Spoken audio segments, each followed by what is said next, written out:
Welcome to this video. This is a three-way collaboration that we're just gonna ramble about E3 and how awesome it was. I'm here with Liam. Yo. And Bing. Hello. Bing is our wonderful graphics designer, as you can see from our YouTube background that will be there at some point. Hopefully soon. Wink wink. Wink wink. Liam is an avid gamer, which is always good. Co-founder of, what was it, Gold Coin Gaming or something like that. Yeah, whatever it's called. And I'm just a really sad man who's into animation. So, this week was E3 in Los Angeles, and we've seen Nintendo, Microsoft and Sony all did their free press conferences along with EA and Ubisoft.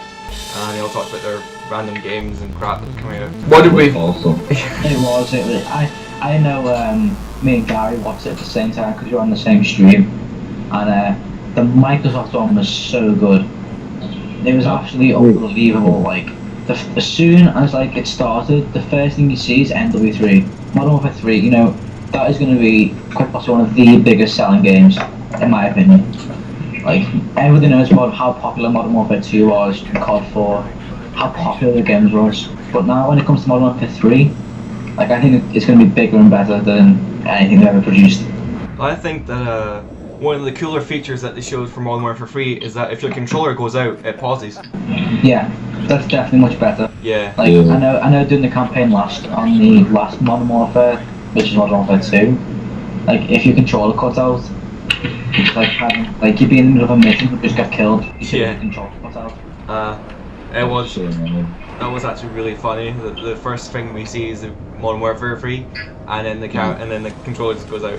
Brilliant. Yeah, you said that to me, like, how much of a fail that was. Yeah. Of course. That was the funniest piece of anything ever. It does, however, show that it was a live demo, which is always a good sign. So what did we think of Kinect? Rubbish.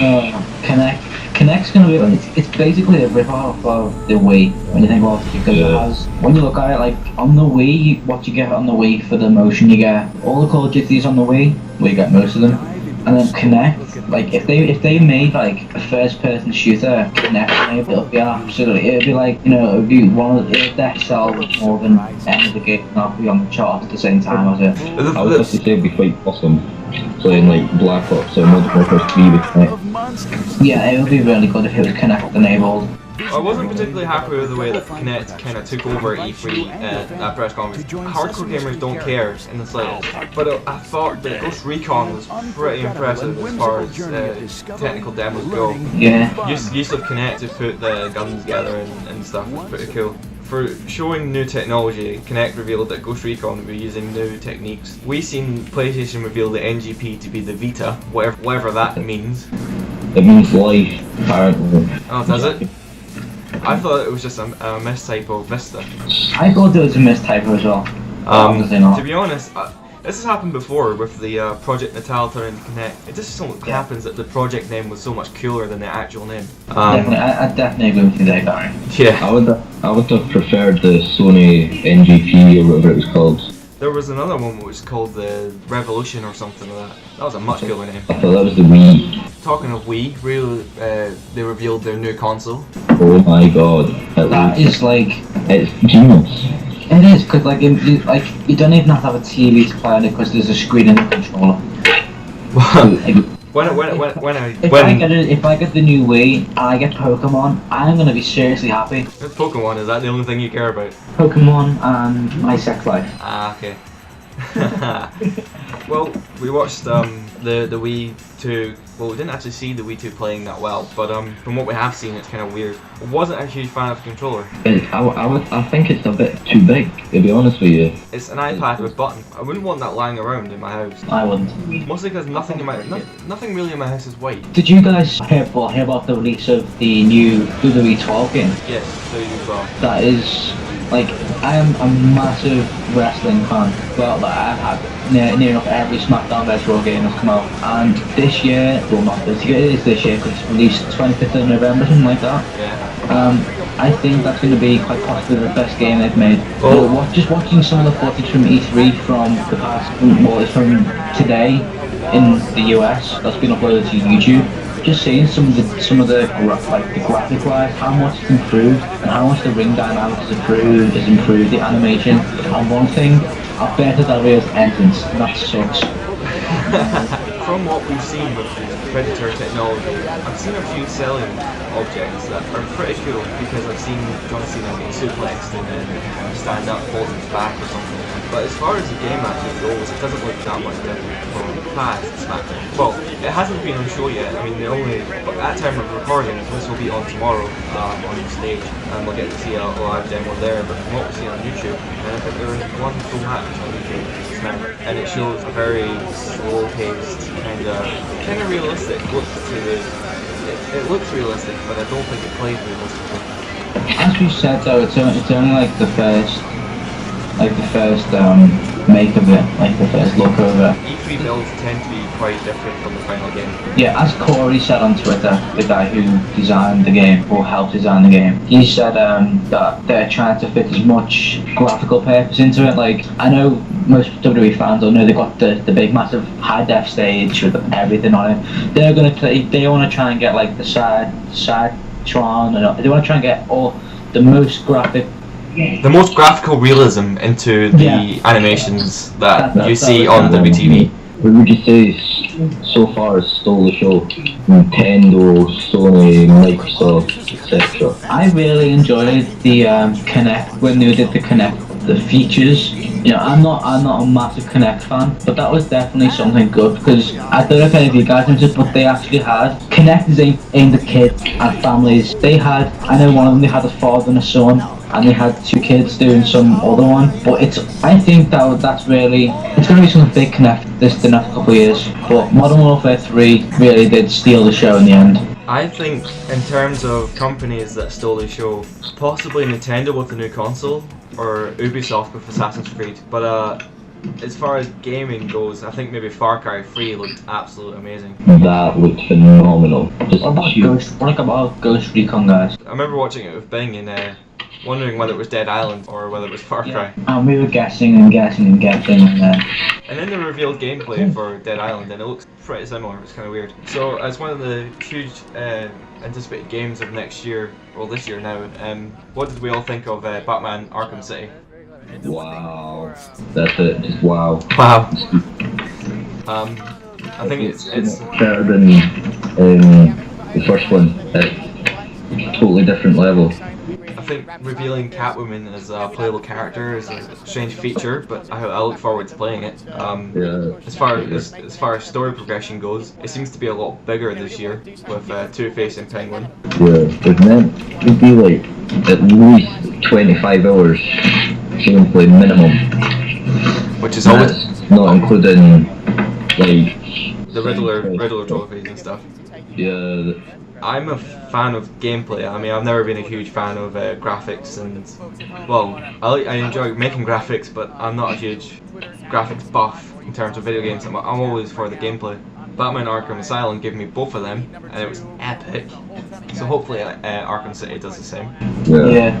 A new feature that has also been brought in, it's the incorporation of the computer game Minecraft into Xbox and Microsoft. You know, I'm a Minecraft player myself. I do play a lot of Minecraft. Same here.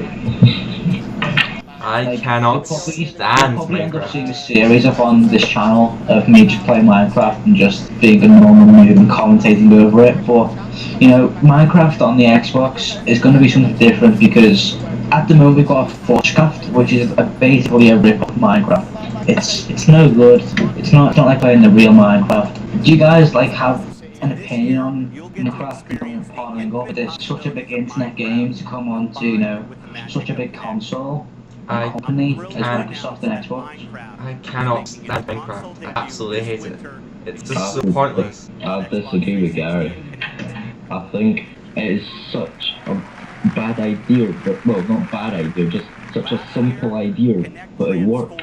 It's so addictive.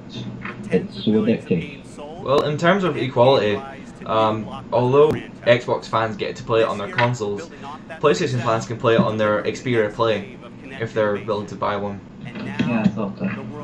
I'm not entirely sure if they're being ported differently. I mean, there might be something in Xperia that isn't in Xbox. I'm not sure. Yeah. I mean, I haven't actually played it, so I'm not sure how the Xbox version PC version plays. One thing I would have to say about it being on Xbox, it might not be as popular because, as we know, Minecraft, like, people mod it on the PC versions, so, like, on the Xbox version you won't be able to do that. But, anyway, as I was saying, I think it might flop, just because people won't be able to mod it. Possibly. I can see that happening. Sorry, I'm the word my own there. I was just catching up on some of the recent E3 stuff. Okay. I think, I don't know if anyone else has been catching this, but Star Wars, Old Republic looks pretty promising. Halo 4. Halo 4. Do not start. I had to have had the biggest argument with someone on Facebook about Halo 4. I hate Halo. I hate Halo. I think we're all in agreement in the fact that Halo sucks. Absolutely hate it. Full stop. Garrett, please can you post the argument from Facebook onto this video? Okay, well for fan, if this gets put in the video, I'm sure fans of the video would like to see this. So I will put it in the description below, and just now I'll put it in the conversation. Well, I think we'll have one more topic, and that would be Assassin's Creed. Wow. Assassin's Creed. I was me and Guy were edging for this to come on. Like, this is Assassin's Creed has got a massive history. Yeah. I'm a devoted fan to Assassin's Creed lore. I'm a huge story buff. I love the story. And I stayed up especially in the dark with my brother sleeping behind me at 1 o'clock in the morning just to watch that one gameplay trailer. Yeah, I've never actually experienced playing Assassin's Creed, but I'm definitely going out on the day of launch for this game, and I'm going to buy it. Because I just, the trailer looked amazing. It looked absolutely amazing. I think I'm definitely buying that game. I think in terms of story, I think you should maybe go buy the other ones first. I might go, like, when the new one comes out, I might buy them as like a group and like go through them all like over time. Well, the thing with Revolutions is that it's the end of the story, so I think they could get some good marketing here if they release it in a bundle.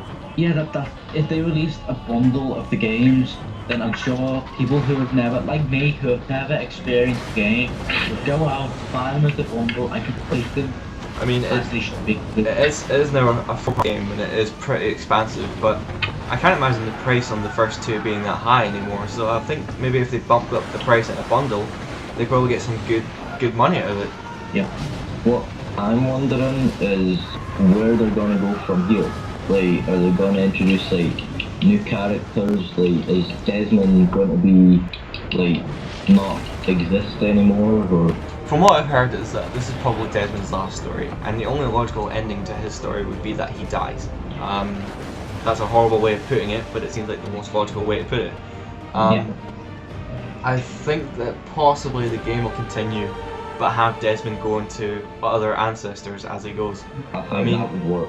They did tell you that well, if you're into the story, Abstergo has many companies.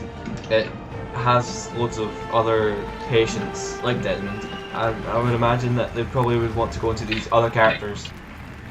Okay, so that pretty much wraps it up for the E3 coverage. I'm Gary. It's very nice to talk to you all. If any of you guys missed out on any E3 coverage, go over to IGN's YouTube channel. The link will be in the description. You can watch over E3 from the past week. And yeah, so guys, hope you have a good week, and we'll see you next Sunday.